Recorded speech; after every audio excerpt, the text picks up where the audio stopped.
નર્મદાના ખેડૂતોની જીવાદોરી સમાન નર્મદા સુગર ફેક્ટરીએ તેનું પિલાણ સિઝન પૂર્ણ કરી ફેક્ટરીનું બોલાર બંધ કરવામાં આવ્યું છે. શેરડીનું પિલાણ સિઝન પૂર્ણ થઈ છે. 160 દિવસ સતત સુગર ફેક્ટરીની મશીનરી ધમધમતી રહી છે. 8.16 લાખ મેટ્રિક ટન શેરડીનું પિલાણ કરી 8 લાખ ક્વિન્ટલ ખાંડનું ઉત્પાદન કર્યું છે.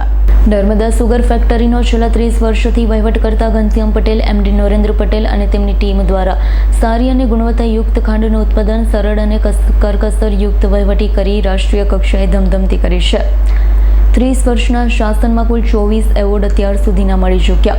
આ વર્ષે રાજ્યમાં સારો ભાવ ખેડૂતો માટે આપવાનો પ્રયાસ કર્યો છે. સુગરના ચેરમેન ઘનશ્યામ પટેલે જણાવ્યું હતું, 99% ખેડૂતો શેરડીના ભાવથી ખુશ છે. ખેડૂતોને 15 કરોડનું પેમેન્ટ કરી દેવાયું છે. 8,16,000 મેટ્રિક ટન શેરડીનું પિલાણ થયું.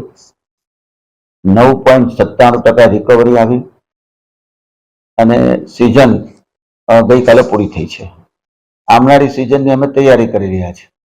આવનારી સિઝન માટે 18,000 એકરનું વાવેતર થયું છે અને અંદાજિત આવતા વર્ષે પણ 8 લાખ મેટ્રિક ટન શેરડી આપણી જ ફેક્ટરીમાં પીલાય એ પ્રકારના પ્રયત્નો અમે કરી રહ્યા છીએ.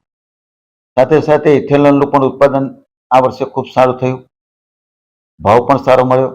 પરિણામે અમે ખેડૂતોને ખૂબ સારો ભાવ આપી શક્યા છે.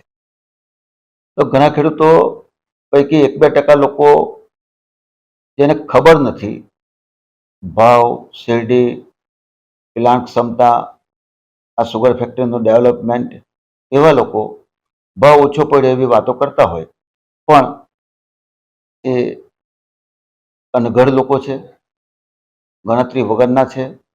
એમને કંઈ ખબર નથી કે આ સુગર ફેક્ટરી કેવી રીતે ચાલે, એટલે આપણે એને કોઈ જવાબ પણ આપતા નથી. લગભગ 900 જેટલા ખેડૂતો ચૂકતે પેમેન્ટ પણ લઈ ગયા છે અહીંયા આગળથી અને લગભગ 15 કરોડનું પેમેન્ટ, ચૂકતે પેમેન્ટ પણ લોકો મારા સભાસદો અત્રેથી લઈ ગયા છે.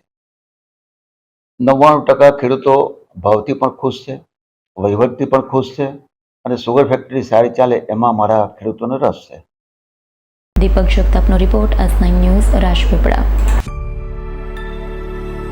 અમારી તમામ માહિતીથી અપડેટ રહેવા માટે જોડાયેલા રહો S9 ન્યૂઝ સાથે.